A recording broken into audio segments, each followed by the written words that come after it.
session. Okay, guys, thank you for joining for today's evening mock interview session. And we have two hiring managers, Adeel Mansoor and Nasif Chowdhury, Director of QA, Engineering QA. And Adeel Mansoor is Engineering Manager, Senior Engineering Manager. We have two volunteers who want to go anonymously. MJ, I'm gonna ask you, because we're gonna record this session and we're gonna post it on YouTube. So to make sure your safety, I will ask you to close your camera, to turn off the camera. And yes, awesome. And MJ will be the first who will be participating as an anonymous candidate. Let me open the resume and I'll share the resume with you guys so you can go for it. MJ, how are you? I'm very well. All right. How about yourself? You're doing great in Tuesday evening, you know. Okay, let me share my screen. Give me 1 second. Give me 1 second. Oh, just for safety.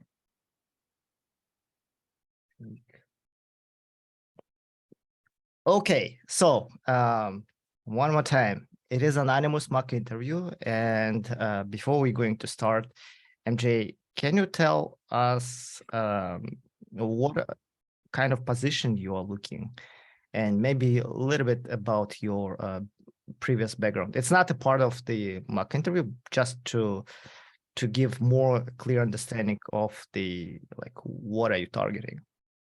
Absolutely. I'm looking for entry-level software engineering positions, so junior level or engineer one.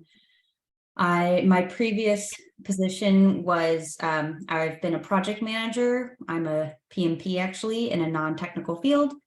And I was also a project accountant. I just recently graduated from a boot camp and I'm hoping to change careers and jump into engineering.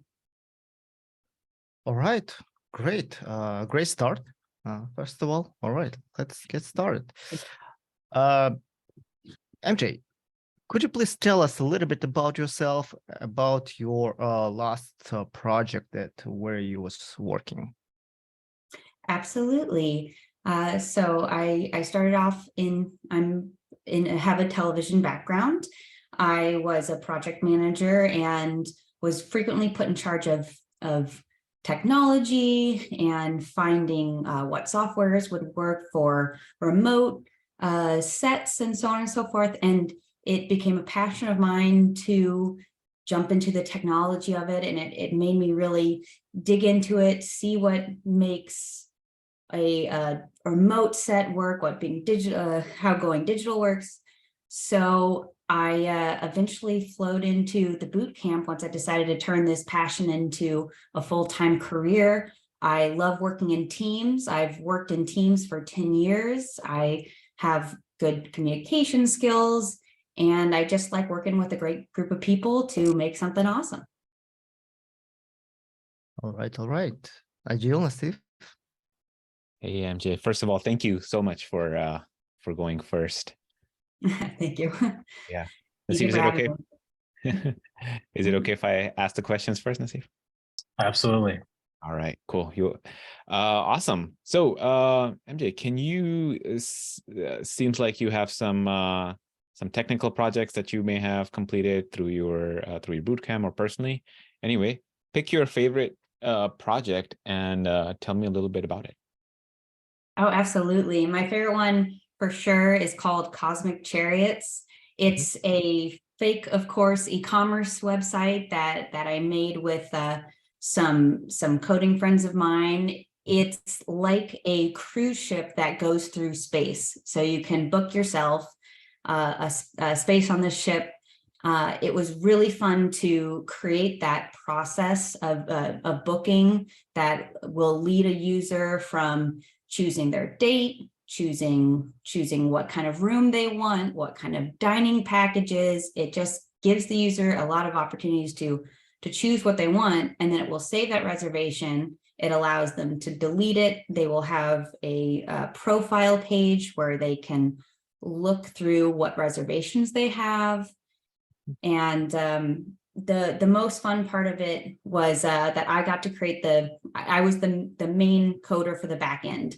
So making all those routes work as they added each part and testing it to see what's the smoothest way to help users make their choices.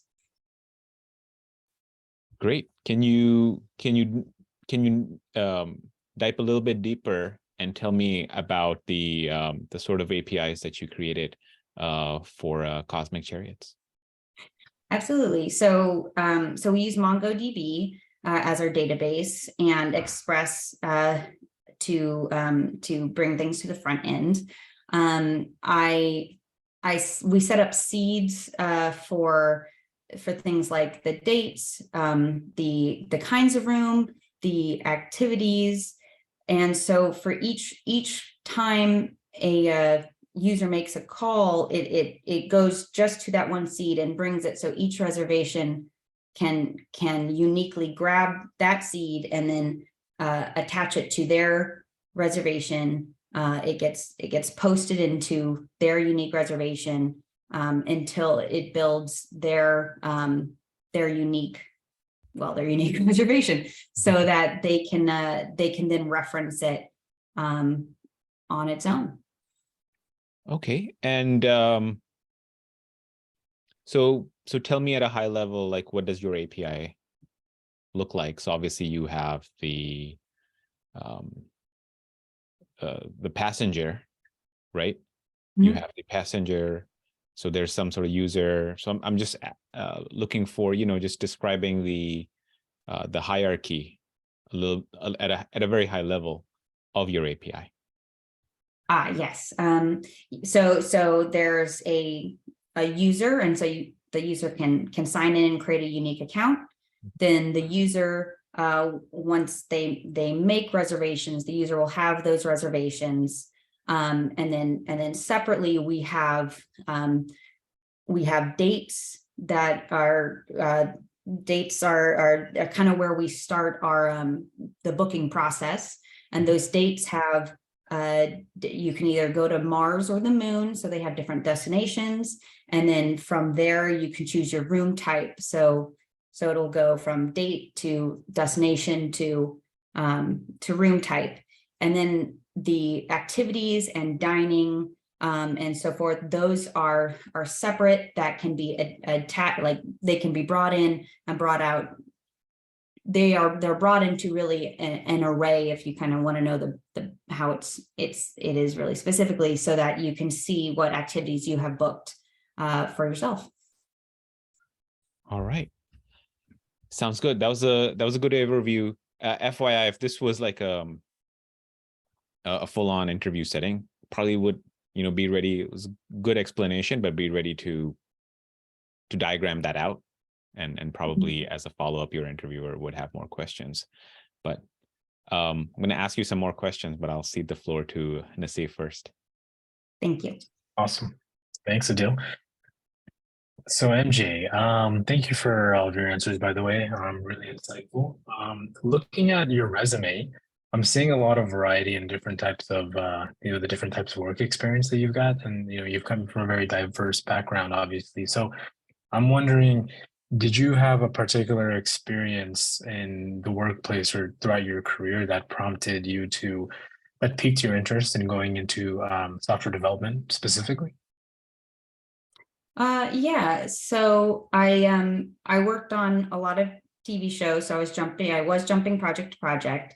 But it was when I was working in post-production. Post-production is really, in a way, an agile project. It is very communicative with the customer. It's a lot of listening to feedback and adjusting. It's very technical in terms of how we're sharing cuts and so forth, and getting into the weeds of how to work the tech. And with some of our tech, I was even reading some error messages, and it was just as light as reading error messages and getting into Google that got me down some rabbit holes where I just got more and more interested in the tech more than like my passion was leading me into the tech even more than the TV elements almost. And so once we started really doing remote work, especially in COVID, I just got really passionate about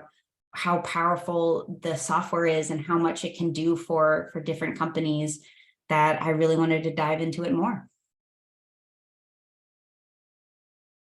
Awesome. No, thank you. That's a lot of good insight. Can I ask you, see, because I'm looking at your resume and I'm seeing a lot of different really cool languages that you've worked with. Is there anything in particular that you're targeting? I know you said you're kind of targeting backend a little bit more.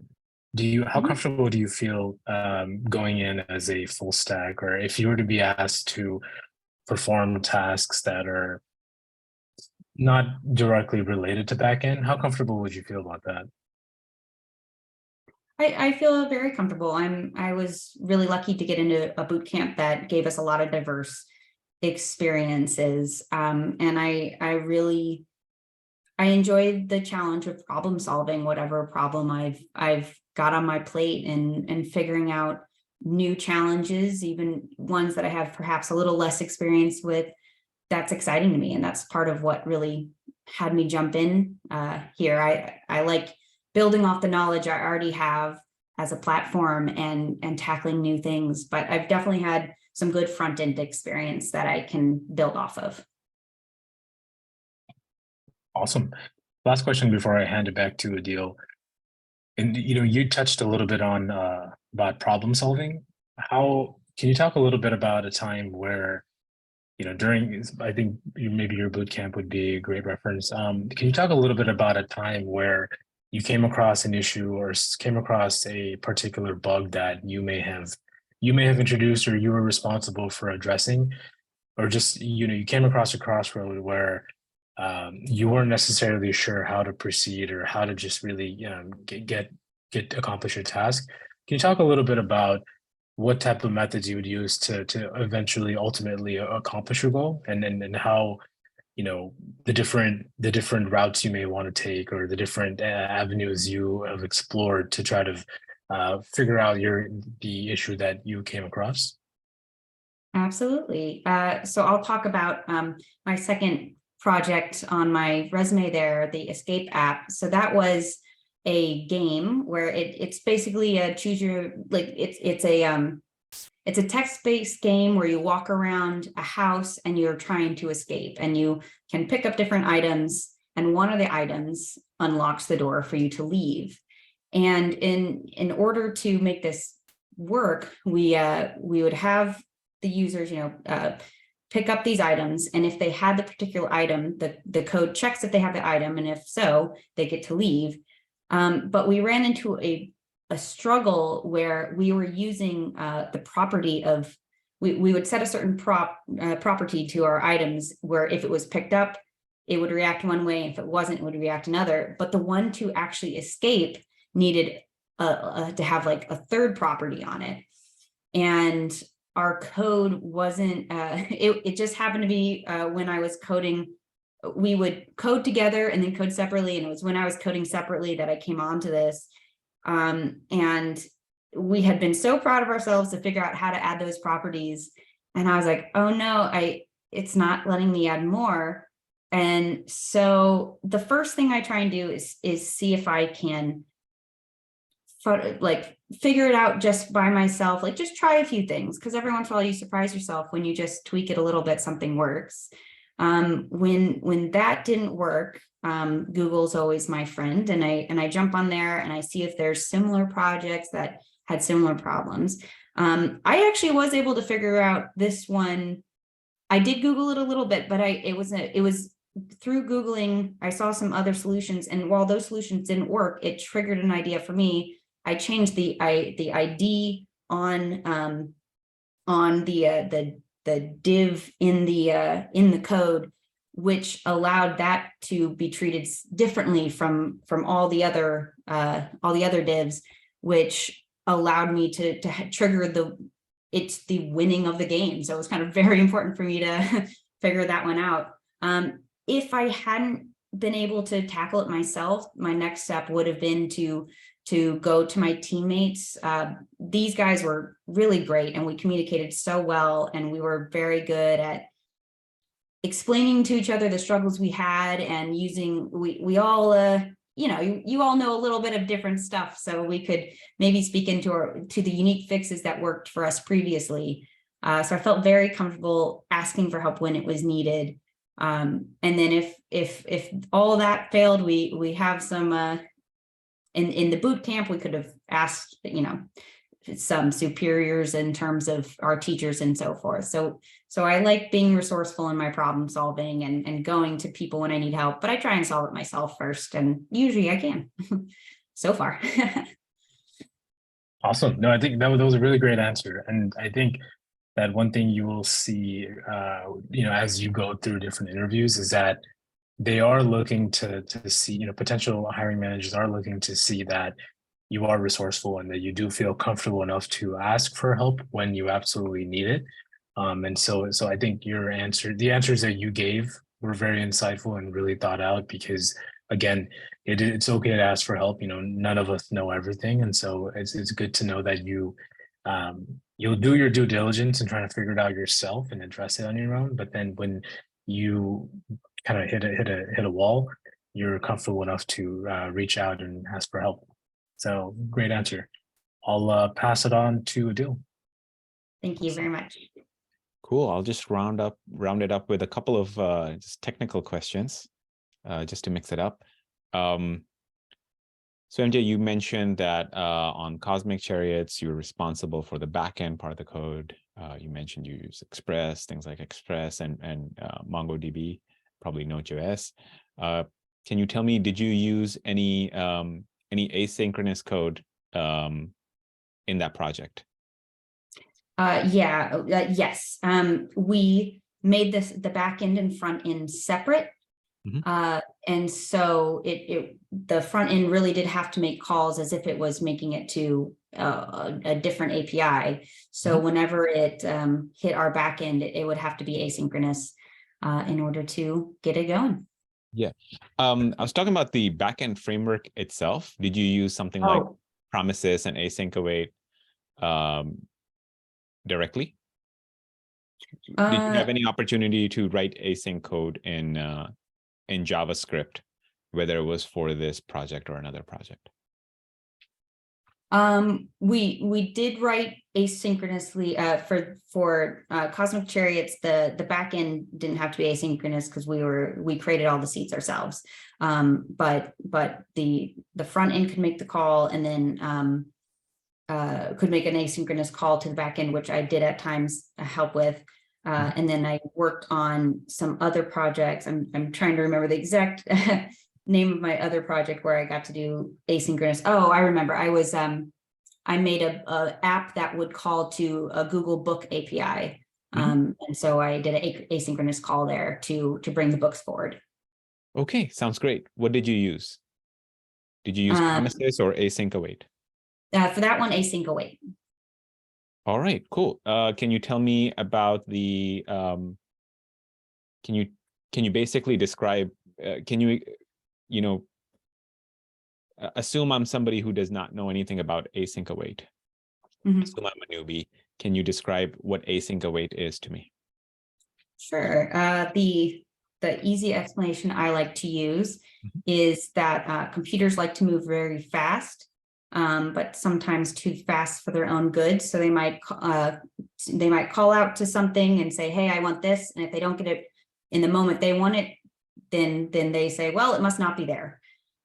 So you need to tell it to wait, but while it's waiting, you can have other things running. You can have your other code going. So it works asynchronously, as there are two things, or at least two things running at the same time that can all work together in your one function. So the async call will tell it, okay, wait on this thing, but you can keep running your code. And when you write await, what you're saying is await for this data. So for example, calling the book API, my code would say, hey, Google, get me this book, go find Catcher in the Rye, say, and it's going to sit there and wait for it. And once it gets that information, it'll be able to use it. But the rest of my code can keep running things on its own until the data comes for it to kind of all come together and meet. Awesome. And can you describe can you tell me a little bit about the syntax for async? How would you implement it, or how did you implement it in functions where you were using it for retrieving this book API? Yes. So for async await, it's you write literally async, and then you write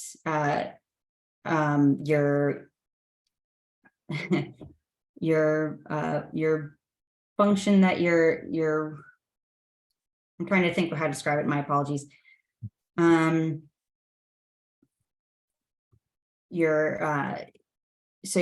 async, your function that you're doing asynchronously, and you write await, and awaiting is what the data that you're calling. That's where you're specifically saying like what data you're awaiting for, and then you can continue with that. I know I should get more specific, and I will research that better. No, you did just fine. Cool. Thank you. Thank you very much. Yeah. Kenny, okay to move into feedback? Yeah, let's move with the feedback. Nasif? Adeel, you want to probably go? Oh, cool. Okay, cool. I'll go first. Number one, I really like how you did your resume. It's very, very easy to read. I always suggest people like very good use of white space, because that makes it easier to read and understand and follow along. So great job on the resume. Number two, always stick with your, I love the story that you shared. Your story is your brand, connected with me, and I'm sure it will connect with the places you're applying to. So keep on keeping it on, but stay true to your story.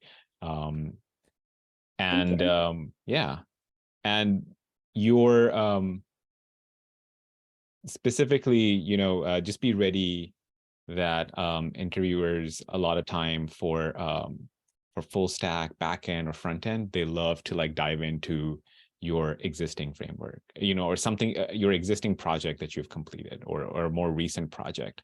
So I thought your explanation was really well done. Maybe check in with the interviewer more if they're looking for more sort of high level versus they want to know a little bit more about the framework. But I thought your explanation was really good. Like I mentioned before, be ready to diagram stuff out, because that will probably come up in an actual interview when they do dive into projects. So if you practice doing that for especially the projects you've listed here, that's going to come in handy for you. And lastly, I liked your explanation of async await for somebody who's not experienced, but just remember, keep it in mind. If you're applying for full stack, backend, front end, JavaScript positions, talking about asynchronous code, asynchronous operations, promises, async await is really, really important. So I would just brush up on that a little bit. Maybe look up common questions around concurrency in JavaScript. So that would be my feedback. But overall, very well done. Thank you very much. Yeah, and just to add on, I think what Adeel mentioned about your resume is spot on. Definitely very clean, very straight to the point. I like the fact that you have your technical projects at the top of your resume because, again, as you saw, that is something that interviewers are going to want to know about. They are going to want to know about, recent projects and any particular projects. So the fact that you have it listed and nested the way you do, it makes it easier for the viewer or the interviewers to reference your resume as you're explaining it. And I think that you did a great job as far as just giving, all of your answers were very well thought out. And I can tell that your experience, your prior experience working in, working with people and your soft skills really have assisted your efforts in the engineering aspect as well. And I think that gets overlooked sometimes, some of the soft skills. And so great job really delivering on that end as well. And I feel confident that you're someone that would absolutely be able to land positions given, you seem like you'd be a great fit for most companies and seem like, you know what you're talking about as well. So I would say just be confident, continue to be confident in your ability. So aside from that, I don't really have too much, but great job and good luck to you. Thank you so much. I just want to say I really appreciate it. I haven't had an interview yet, so I'm so glad that I got a chance to practice first. Yeah. Actually, this is what I was going to ask you. So you just, did you just start it for searching or?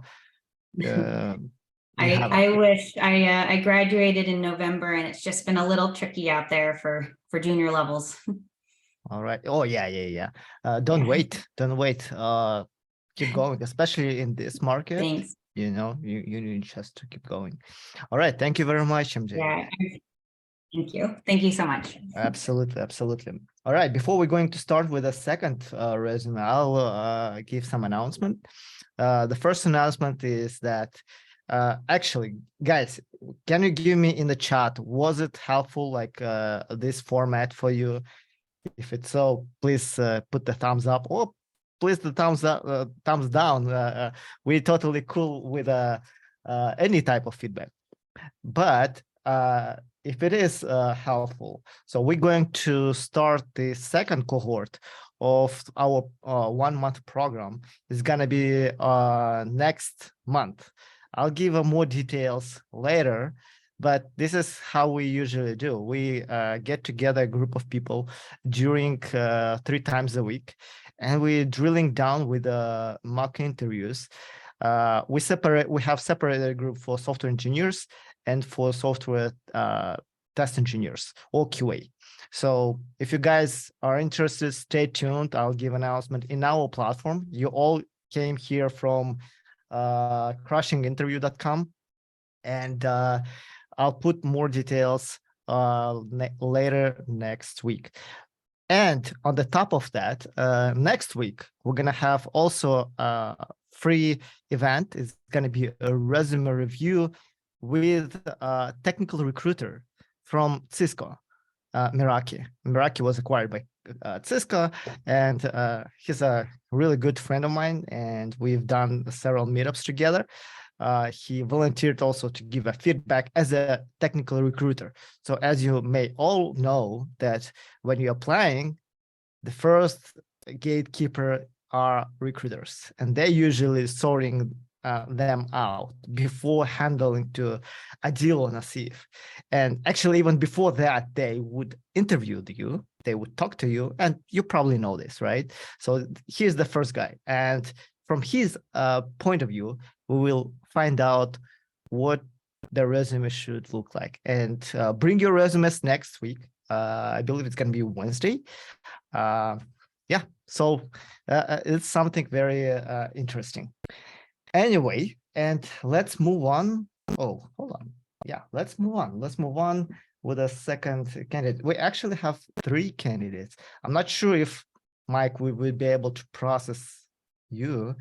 Let's see, Adeel, Nasif, about our timing, but we'll try our best. Give me 1 second. I'm opening the next. Okay. BZ, right? I believe. Yes. Let me pull up your resume here. Thank you.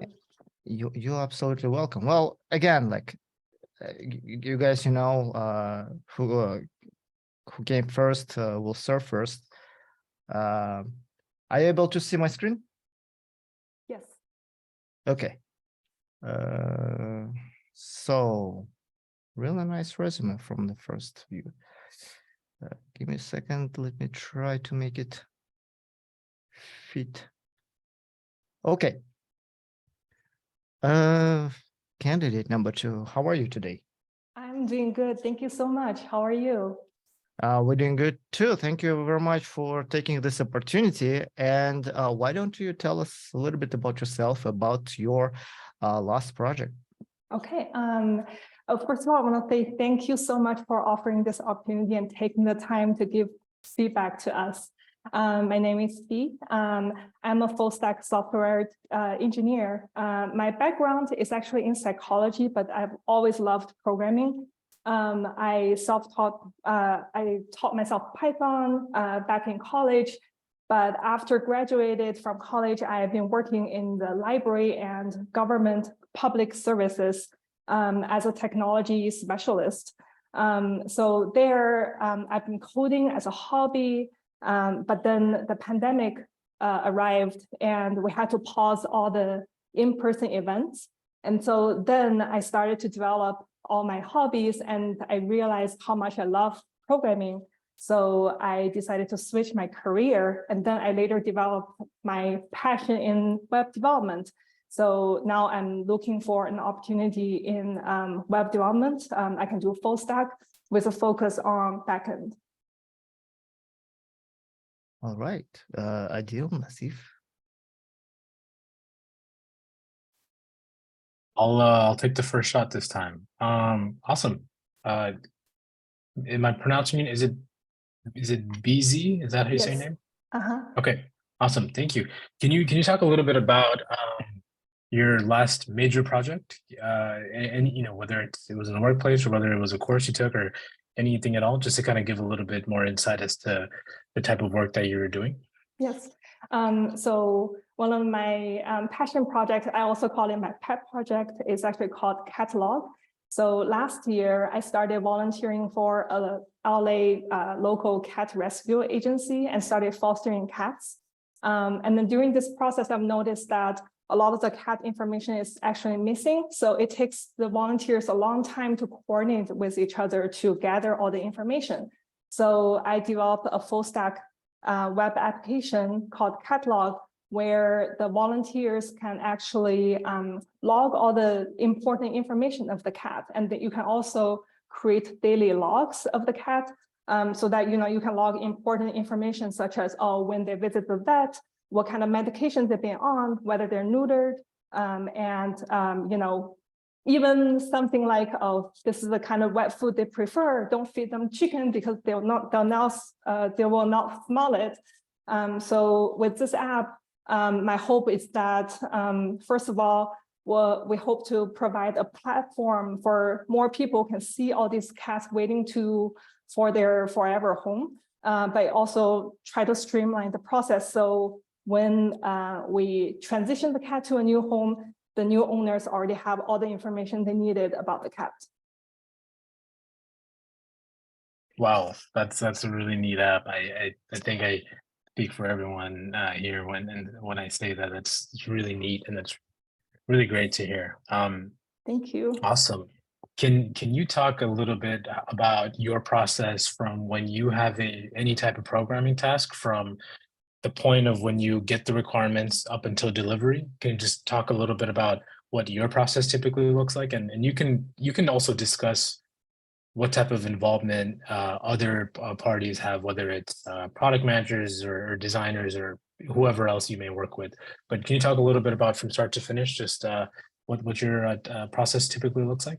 Yeah, I think I can talk a little bit about my development of the Catalog app. So first, I want to really try to lay out the prompt, right? Why do I need this app?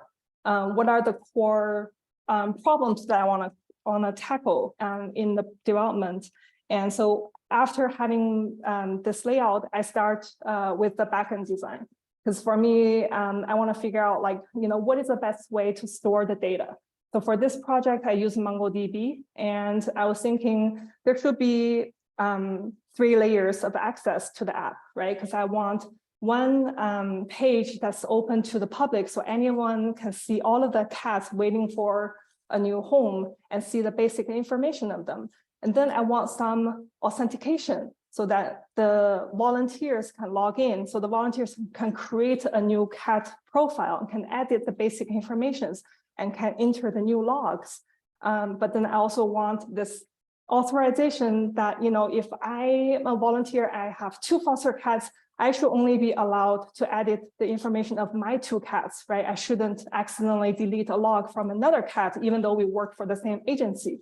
So there's also this layer. So then I designed the data model that has 3 schemes, like the cats, the users, and the logs, and then they refer to each other so that I can create that authentication and authorization. And then I slowly work my way into the controllers and try to follow the model view controller architecture. So I want to have my API all together in the controllers. So I have the CRUD API, and then I move on to the views. Like when the user makes this request, then this view should be served. So, and then lastly, I'll work on the front end. So for this project, I decided to try Tailwind CSS to use the utility classes to style my page. So that's also a new experience, but usually that's how I develop the first minimal viable product. And then for this app, once I have that, I actually send it to a few of the other volunteers so they can test this app and provide feedback, because sometimes, as one volunteer, I have this idea, but they've been volunteering for so long, so they have, great ideas such as, oh, I think, you should have this entry for the cat because this information is really crucial. And then, so I just keep improving the app. That's great to hear. Specifically around the design of your application and just the overall user experience, did you use any particular tools, or can you talk a little bit about what types of resources or what type of data you're using to kind of build out your user experience or the design elements of your app? And can you talk a little bit about any particular tools or applications that you may have used? For the design, for this one, did I use Figma? I recently started using Figma to really design the data structure and schema. And for this one, I kept 2 blog articles to document my design process. And during this process, I've also been chatting with my mentors to get feedback. And in terms of the can you specify your question, what kind of tools? Can you give me some examples of the tools you're looking for? I think you answered my question in terms of what tools you use. I was looking to see if there was, maybe you might have thrown in something like Figma or any other designing tool. But I think the other part of the question was, what type of data are you using? Are you leveraging to decide, hey, I'm going to build it out in this method and going to add these particular features? Are you using, are you doing any kind of surveys? Are you leveraging any kind of data online? Like, how are you coming to the decision that, this is what the app is going to do. This is what the app is going to look like. How are you coming to that conclusion that this is what the app is going to essentially entail? Oh, got it. So first of all, because I came up with this idea because I have the need for this app, right? Because I was fostering 2 cats and their previous owner passed away. So I don't have any information about them. So thinking, okay, these are the information that would be really nice to know. So, that's, based on that, I designed the first schema of the cats. But then I also want to gather more information. So I reached out to the other volunteers from the same cat rescue agency and asked them what kind of information they think, if they were users of this app, what would they want to use? And then later, I think it was after I finished the MVP, I actually tweeted about this app on Twitter. and ask more cat lovers, hey, please let me know, DM me, what do you want to see in this app? So, and then I also got some test users from different states. So they're not my close friends or like from the same rescue agency, so they can give me their input. Awesome. That's a really intuitive process. I like that. And again, just I think it's, as an engineer, you're not required to know the ins and outs of design tools such as Figma, but I think it does help that you do have some exposure. So so good for you on that. I'll pass it off to Adeel. Thank you. Awesome. Thank you. Yeah, really thorough answers. Appreciate the context. That's always helpful, especially when you're going above and beyond, sharing that with your interviewer. Cool, awesome. BZ, I see that you mentioned Python in your intro. I see some projects here on JavaScript. What is the programming language that you are most comfortable with? Currently, if you are giving me a coding interview right now, I would say JavaScript. Just because lately I've been using JavaScript so much, so all the syntax is fresh in my mind. Python, I love Python. I love the syntax of it. But I have to say, I think, ever since I got into web development, I've been only occasionally, do, some coding challenges in Python. So I can't guarantee that the syntax is 100% there. But I think if I need to, I'll be able to pick it up really quickly. Nice. Awesome. Great. So I'll ask a small technical question in JavaScript then. So in JavaScript, commonly you're writing, you wrote that you're writing object-oriented JavaScript, or I made that connection, I assumed. So with that, can you tell me, have you used the keyword this, THIS, and if so, in what situations would you use it, and can you talk to me a little bit more about the syntax? Okay, sure. So this, usually when we use this keyword, we're calling like maybe a method or property. And then so this really refers to the object of which this property or method belongs to. So, for example, if we are defining a new class and in this class, in the constructor, we'll say this dot, maybe like a property of it, and then we'll assign it a value. And so we're really meaning that when we are in, creating a new instance of this project, this new project will have that property. Or, sometimes if we want to, define a method or try to get a value of an object, we use this and to manipulate that value. It's a little hard to describe, but it's really that it binds this property to the object that we're referring to. Awesome. Slightly unrelated question, but staying with the object-oriented program theme for JavaScript. If can you tell me which keyword would you use if you were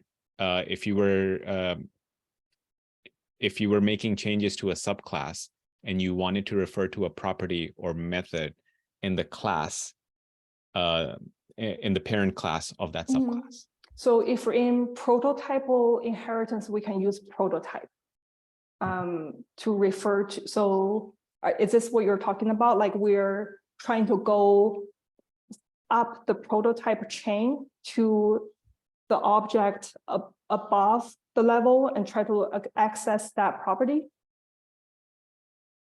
Yes, but not necessarily the object, but the class itself. So tell me a little bit more about in which situations would you think prototype would be applicable here? Because I'm trying to make sure that I understand your question. So I thought you were asking like, so if we So say we have a class, if we have a class like students and we're trying to access a property of the student, say the student's major, yet we can't find it, and we'll go up, maybe the student will have a parent object or class that's person, and if this person has that, you can still access that property. So that will be the prototypal inheritance. But are you not asking about this? You're asking specific about classical inheritance? No, this works. Okay. Can you give me an example where you would use it or you have used it in your code? Let me think. Have I used it recently in my code? I think I can probably give an example, like, going back to my previous example. So if we create a class of person, and then, it really refers to like everyone from a university. And this person class already has some basic properties like a name or address. But then we have two sub classes that we inherit these properties from, and one is like faculty and one is like students. And so they each will have more properties. So when we create a new instance of a student, the student will naturally already have whatever properties we defined or, in the constructor in the student class.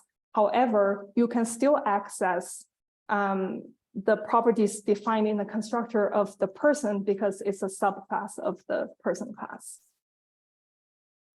Awesome. Thank you. Thank you. See if that's all the questions I had. I think we can move with the feedback. We also have the third engineer, and let's try to fit in like in 15, 20 minutes. Yeah, maybe with the Nasif, do you want to start with the feedback? Yeah, sure. Yeah, I think, similarly to what we were saying about the last candidate, it's important to emphasize that you do want your resume to be built in a way where it's easy to read for the interviewer and just for prospective hiring managers. So I like the way you did your resume, it looks clean, it's a very, very different than what we just saw, but also in your own way, it's well thought out. And so it's really great that you have your projects, you got your experience, and you've got your main objective. So those are the kind of things that I think are important. I like the answers you gave, very well thought out, very detailed. And something that Adeel was mentioning is that, with these interviews that relate to coding positions, you do want to get specific with your examples. You do want to talk extensively about the specific projects and the specific tools and languages, and as specific as you can get. The more specific you're able to get, the better. And I think your answers were very clear and concise, and that's really the important thing. You want to be able to, as you're answering questions, you want to give your interviewer less questions to ask you. You don't want them to have them ask you the same question in 3 or 4 different ways, right? You want to be able to present it in a way where it gets straight to the point, but at the same time, you're clear enough where they understand the context of where your answers were. But again, I think, the example you gave, I think you kind of started off, with warming people's hearts, with the application that you developed. And so I think that's, it's a great start and a great icebreaker. So from my end, I think you did a great job. I think it's just a matter of just make sure your answers are clear and organized, and make sure you have your notes prepared ahead of time. Oh, thank you so much. All right, cool. Agree with a lot what Nasif said. I do have to say on the resume, I have a little bit of a nitpick. Recent projects, right? I'm not sure if you got the right heading for it. I'm having a little bit of a hard time following it, but I don't think that's going to impact your your hireability or any offers you're getting. But I did. Maybe you want to have it at the same heading level as like work experience. I'm not really sure what you were going with there, right? You have work experience, you've listed your open source projects, then you write recent projects, and then there's some additional things happening there. So I'm not really sure if the recent projects are only connected with your time at 100 Devs, but it's just a nitpick. But Oh, got it. like I said, it doesn't take away from your hireability at all. But I will look to clean that up a little bit, make Maybe it another even section. easier. Yeah. Yeah. Yeah, exactly what Nasif said, warmed our hearts, love the projects you were working on, good explanation, good depth to the information you shared. On the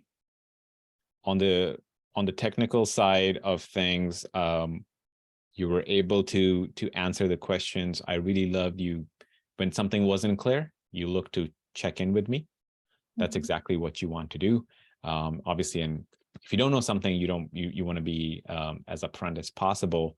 But more importantly, in this case, you were able to touch base with me to make sure you were going down the right path, and you were. So I think overall, some really good answers.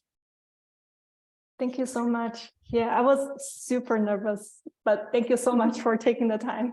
Yeah, and that's normal. Whether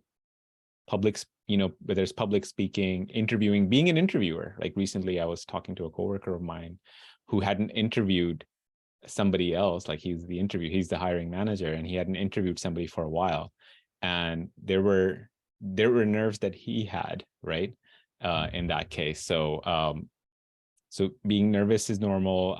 One thing I like to advise is try to maybe when you do have interviews, because I felt like when you got into your flow, your answers were pretty good, but at times you were nervous or hesitant. Thing that I like to do is just psych yourself up before it, maybe stand up, move around, get the blood flowing. Then that way you get the nerves out of the way as much as possible, right? Always be some nerves, and that's okay. Yeah, thank you. And I will take the advice. I'll definitely prepare some notes and really practice those. So then it doesn't have to be like everything I'm like thinking on the spot.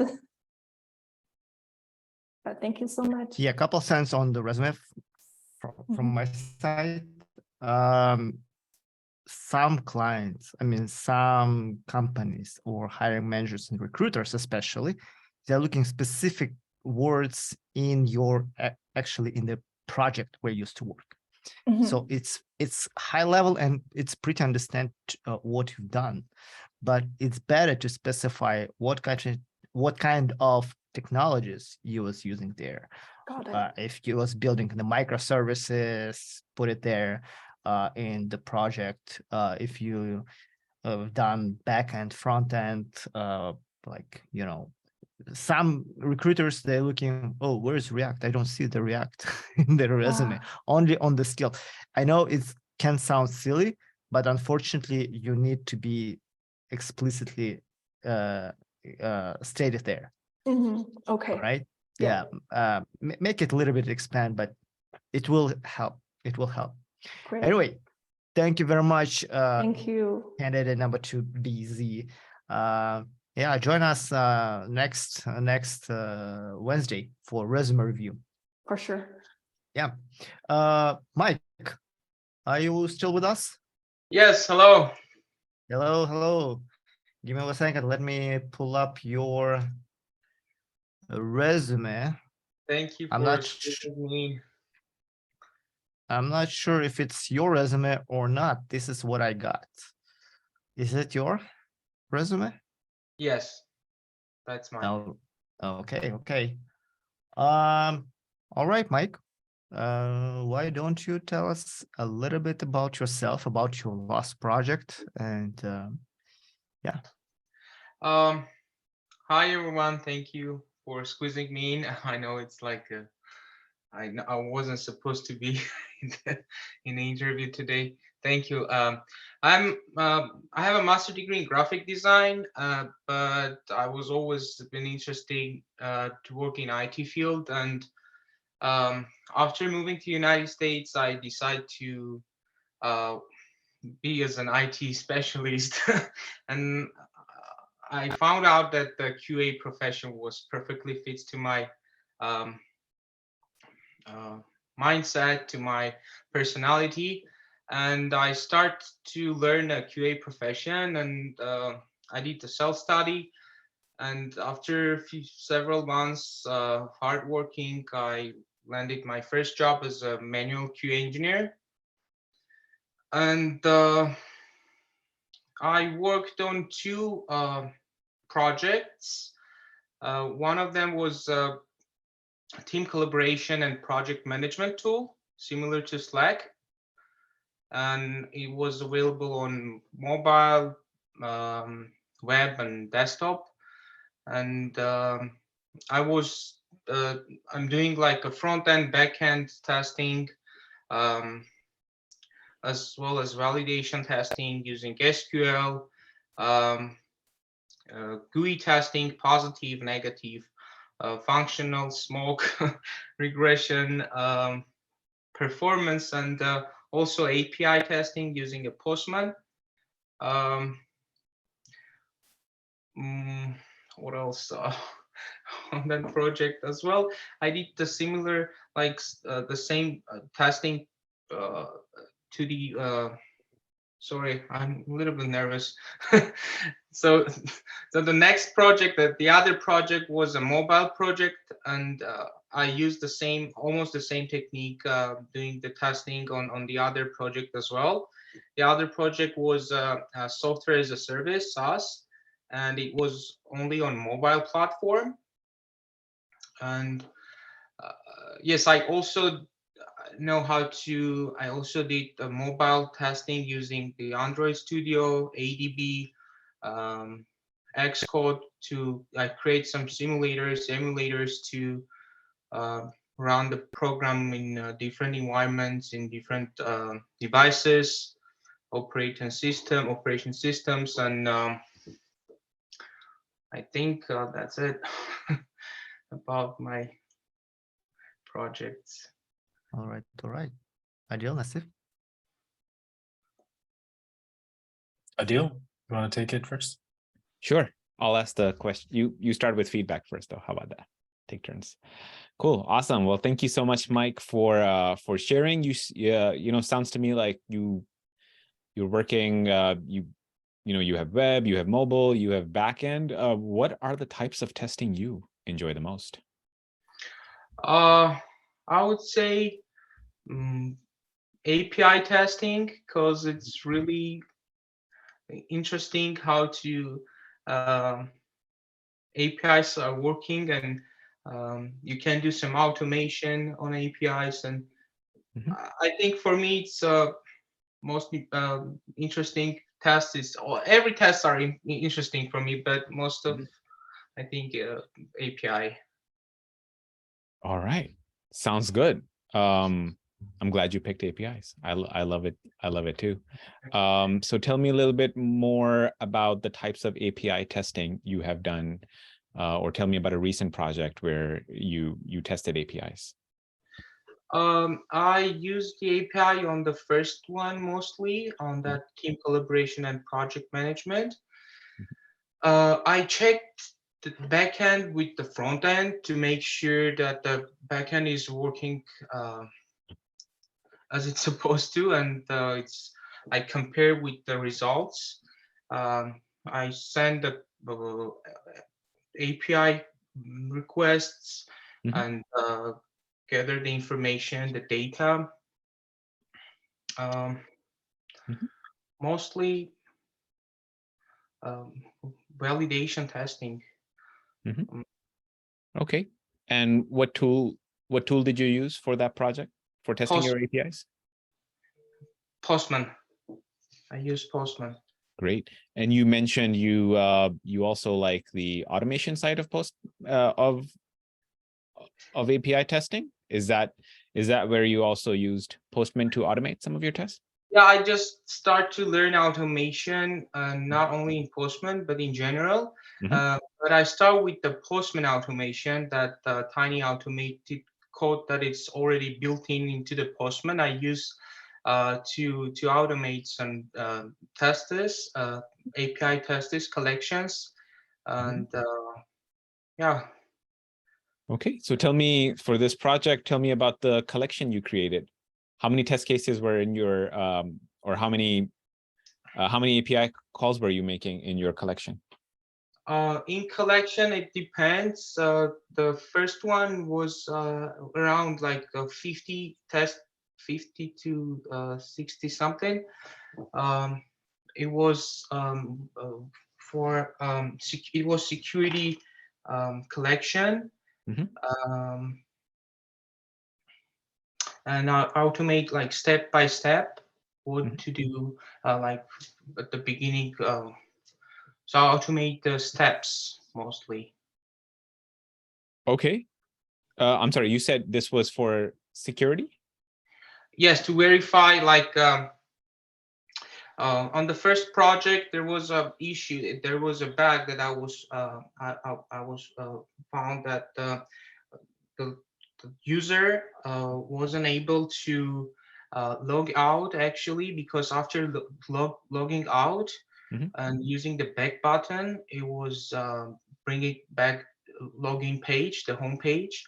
And with API requests, I figure out that the backend is not synchronized with the front end, and there was an issue. I don't remember correctly what was the problem, but I figure out with the APIs. Okay, cool. And what kind of, what kind of test did you write in Postman? Let's say you're making a call to log out. Give me an example of some of the tests you wrote for that logout call. I actually used the documentation that I've got from the developers, and using that links from the I forgot the documentation. Okay. Sorry. That's okay. No worries. Last questions on the API side is, tell me, what did you use Newman for? Newman, the same way that it's similar to the Postman. I work a little bit, but mostly I use the Postman for API testing. Yeah. Do you remember what you use Newman for? For API, it's the same way I did the API testing a little bit, but then later I decided that the Postman is like, I don't know, I like better, and I didn't go deeper with Newman that much. Okay. So Awesome. what's the difference between human and Postman then? Difference? To be honest, I don't know.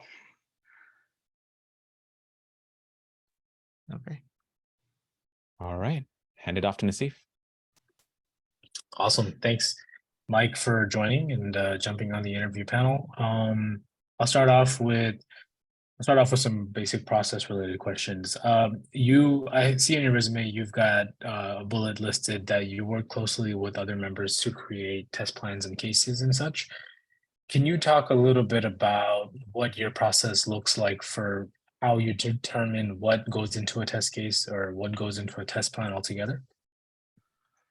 I start work on a test plan at the beginning of the project, and I start with the highest priority ones, like highest priority features, and then at the beginning, I begin with the highest priority features at the first, and then by the priority and by requirements, we decide with the team what features to implement first and what features to test at the beginning, and then I start to create a test cases and start to execute them.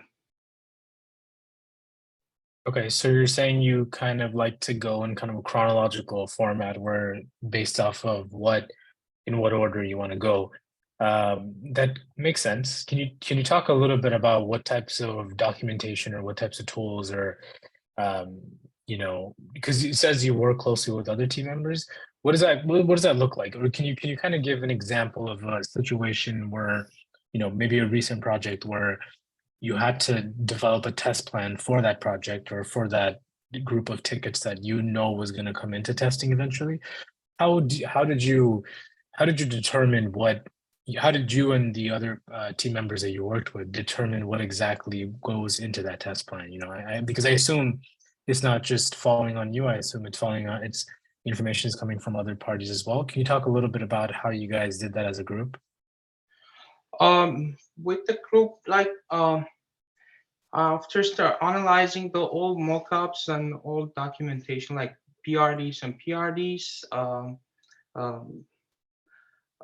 Sorry, maybe I didn't get the question correctly. So you're telling your answer. Your question is about like how I start, how I work with the team. Yeah, maybe just an example. Maybe just an example of what you guys did as a group to develop those test plans or test cases. Just I use the documentation requirements, and after I analyze them, I start to create a test cases. And if like a team wants to specify any specific feature that it should be like in this a sprint, I use that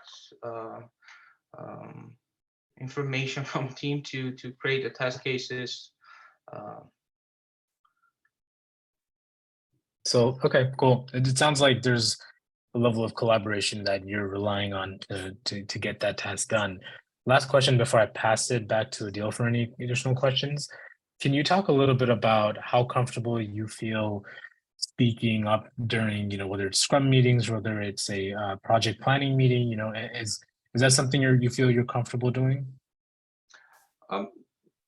I can't say it's like I'm 100% comfortable, but I'm trying to be comfortable because first of all, I'm not native speaker and I'm trying to do my best, but I'm always open. Like I'm comfortable more using chat, Slack, but in meetings, I'm trying to do my best to involve in the meetings and yeah. Adeel, Nasif, Yeah. why don't we Sure. move with the feedback? I think Sure. we I know can... I promised I'd let Nasif go first, but this is for everybody. Please. But Mike, you can't put something on your resume that you're not comfortable explaining. Like that has to be like one-on-one, right? And even there are times I may have put something on my resume and I may not have done that thing in a long time. I'm either gonna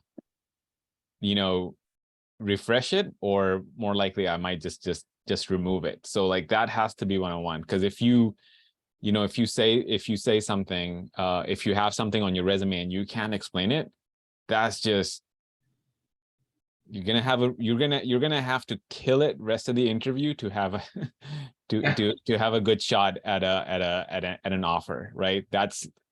That has to be like number one. And I, until the very end, I also felt like this is the other part. So now maybe you have something you don't, or maybe you said something that, or whatever the reason is, you're asked a question and you don't know the answer of. It took you a little bit before you said you didn't know.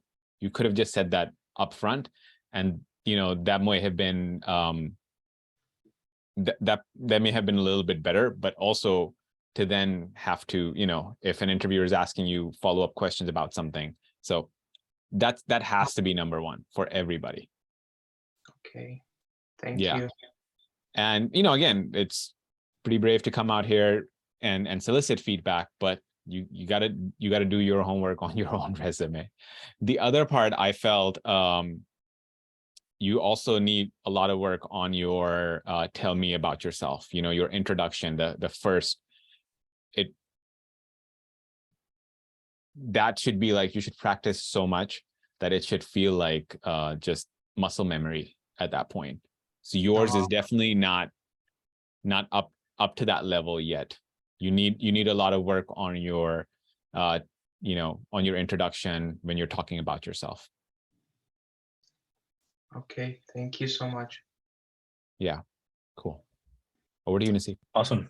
Yeah, I think I had the same thing on my list. The first thing I was going to start with was, if you've got something on your resume, you need to confidently be able to speak about it. That's definitely a must. The next thing is, I think, you got to be able to give very, you have to, I understand that, you kind of mentioned that you felt a little nervous at the start of this, and that's okay. I think, being in this industry for more than a decade, when I go into interviews, like, I'm still nervous, but I think one thing for yourself and just for the rest of the group, if you've got to the point where you're in a face-to-face interview or a Zoom interview, be confident in your own ability, be confident the fact that you got to this point, you got the interview, they liked what you had to offer in some capacity, so you got the interview. So be confident about that. And I think, when you give your answers, you need to be able to give much more detailed answers, much more thought out answers, and just,